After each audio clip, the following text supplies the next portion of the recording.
Good morning বন্ধুরা, সবাই কেমন আছো? আশা করছি ভীষণ ভালো আছো। তো তুলির সংসারে সবাইকে অনেক অনেক স্বাগত জানাই। আবার একটা নতুন ভিডিও নিয়ে চলে এসেছি তোমাদের সামনে। এখন সকালবেলা, আর ইন্দুর যেহেতু এখন স্কুলে সামার ভ্যাকেশন পড়ে গেছে, তো ওর তো ঘুম কিছুতেই ভাঙছে না। সকাল থেকে অনেক চেষ্টা করেছি ওঠানোর, তো যখন কিছুতেই ঘুম ভাঙছিল না, তখন ওর পাপা ওকে পিঠে করে নিয়ে এসেছে। যেহেতু অনেক বড় হয়ে গেছে, তাই আর কোলে করতে একদমই পারে না। তো এরপর চলে এলাম সোজা সকালের খাবার দাবার মানে চা এটা ওটা খেয়ে নিয়ে, চাটা খেয়ে নিয়ে ওদেরকে দিয়েছিলাম দুধ, মানে মেয়েদেরকে, আর আমি আর তোমাদের দাদা খেয়েছিলাম চা। সেটা খাওয়ার পর তোমাদের ভাবলাম বাগানটা একটু শেয়ার করি। কদিন ধরে বাগানে একদমই ফুল ফোটা বন্ধ হয়ে গিয়েছিল, জানো তো।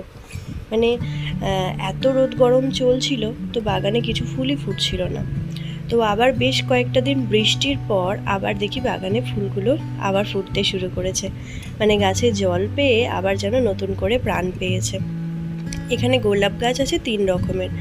একটা লাল, দুটো লাল আছে, একটা বড় লাল, আর একটা হচ্ছে ছোট ভেলভেটের উপর।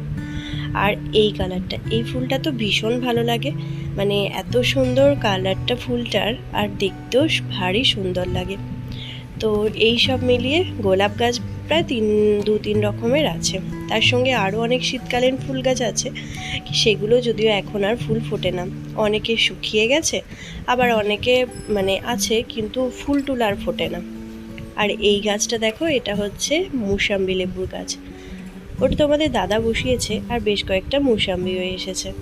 তার সঙ্গে টমেটো গাছটা আছে, যেটাতে মানে একদমই যত্ন করা হয় না, কিন্তু সেই গাছটাতেও দেখছি মানে এবছরে অনেক টমেটো ধরেছিল। আবারও দেখছি বেশ কয়েকটা টমেটো এখনও লাল হয়ে আছে, ছোট্ট ছোট হয়ে গেছে, মানে সাইজগুলো ছোট হয়ে গেছে, কিন্তু টমেটো ধরে আছে।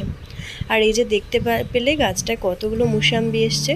তো অনেকগুলো এসেছে, জানি না কতগুলোতে টিকবে, তবে এসেছে বেশ অনেকগুলোই। আর এই দেখো টমেটোগুলো কি সুন্দর লাল লাল হয়ে গেছে, ছোট্ট ছোট্ট টমেটোগুলোর সাইজটা হয়ে গেছে। তো আমাদের বাগানে কিন্তু অনেক রকমের গাছ আছে।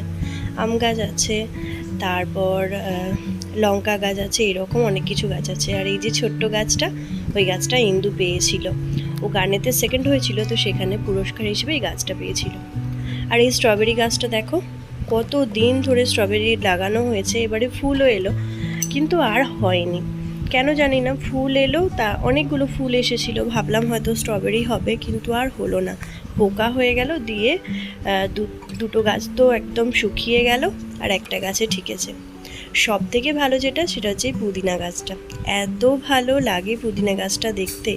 এমনি তো পুদিনা খাওয়া ভীষণই উপকার, তো সেই সঙ্গে পুদিনা গাছটা কিন্তু ভীষণ মানে আমাদের কাছে উপকারও দেয়। আবার মানে কি সুন্দর এত মানে ঝাগড়া হয়ে হয়ে আছে, গাছটা দেখতেই ভালো লাগে। তো এই হচ্ছে আমাদের ছোট্ট একটা বাগান। কেমন লাগলো তোমরা অবশ্যই জানিও কমেন্টের মাধ্যমে। মানে ছোট্ট ছোট্ট অনেক গাছপালাই আছে, তার সঙ্গে আম আছে, তারপর আরও মানে বিভিন্ন রকমের ফুলের গাছও আছে। তো সারাদিন তো ওই গাছ নিয়ে পড়ে থাকলে চলবে না, বিকালের দিকে গাছগুলোতে একটু জল দিই, আর সকালবেলাতে তোমাদের দাদা দেয়, আমি দিতে পারি না। তো এই গাছ টাছ দেখিয়ে নিয়ে এখন চলে এসেছি রান্না করতে।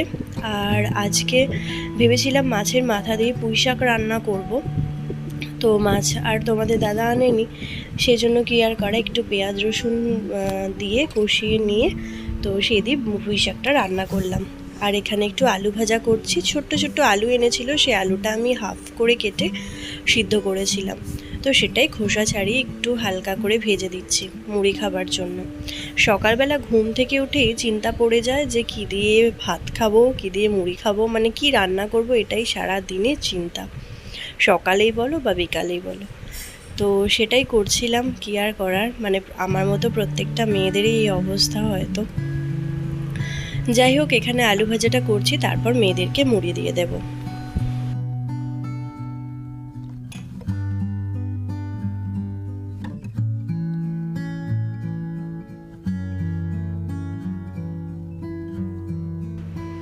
আর এখানে দেখো গুগলি নিয়ে এসেছে, মানে নিয়ে এসেছে বলতে গুগলিটা আমার মা পাঠিয়েছিল আমার বাপের বাড়ি থেকে।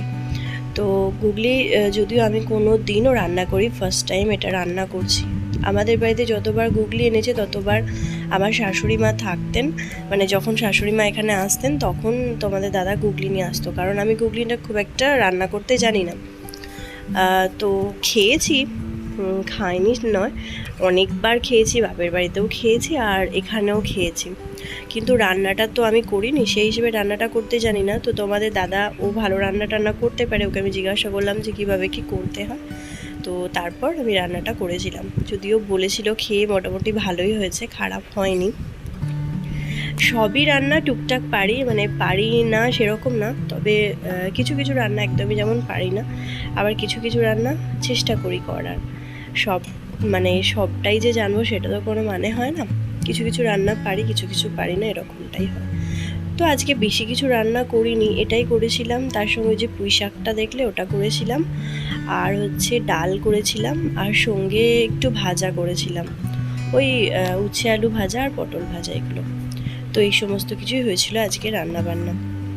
বেশ ভালো করে আদা বাটা, টমেটো আর হচ্ছে গুঁড়ো মশলা এগুলো দিয়ে ভালো করে বেশ কষিয়ে নেওয়ার পর তারপর বেশ লঙ্কা দিয়ে দিয়েছিলাম অনেকগুলো, কারণ যেহেতু আমার গুজুম মানে আমার বিনি সোনা খাবে না, তো সেই জন্য আমি লঙ্কা দিয়ে বেশ ঝাল ঝাল করে এটা রান্না করেছিলাম। ও তো দেখেই নাক সিটকাচ্ছিল, মানে বিনি, ও তো দেখেই নাক সিটকাচ্ছে এটা কী জিনিস, আমি খাবো না করে, তো সেই জন্য বেশ কয়েকটা লঙ্কা আমি কুচিয়ে দিয়ে দিয়েছিলাম। আর খেতেও কিন্তু মোটামুটি ভালোই হয়েছিল, খারাপ হয়নি। সব শেষে একটু সর্ষে বাটা দিয়েছিলাম। তো এইভাবেই রান্নাটা করেছিলাম।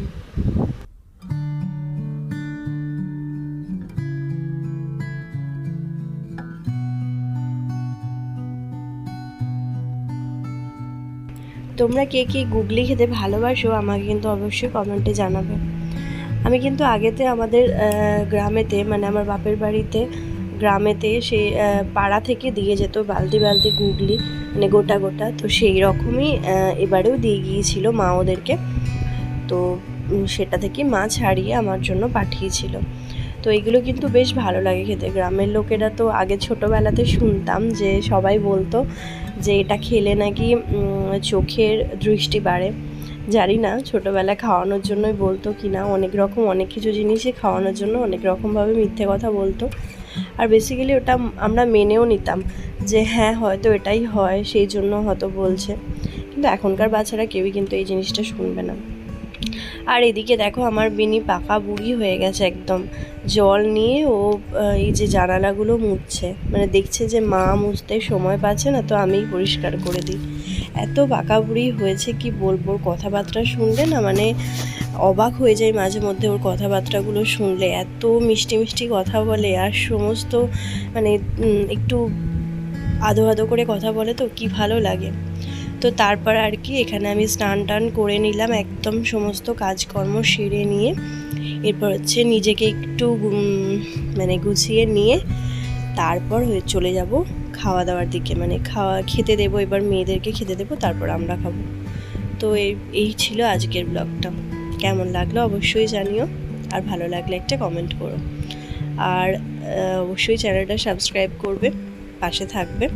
তো আজকের মতো টাটা, দেখা হবে আবারও একটা নতুন ব্লগ নিয়ে। সবাই ভালো থেকো, সুস্থ থেকো।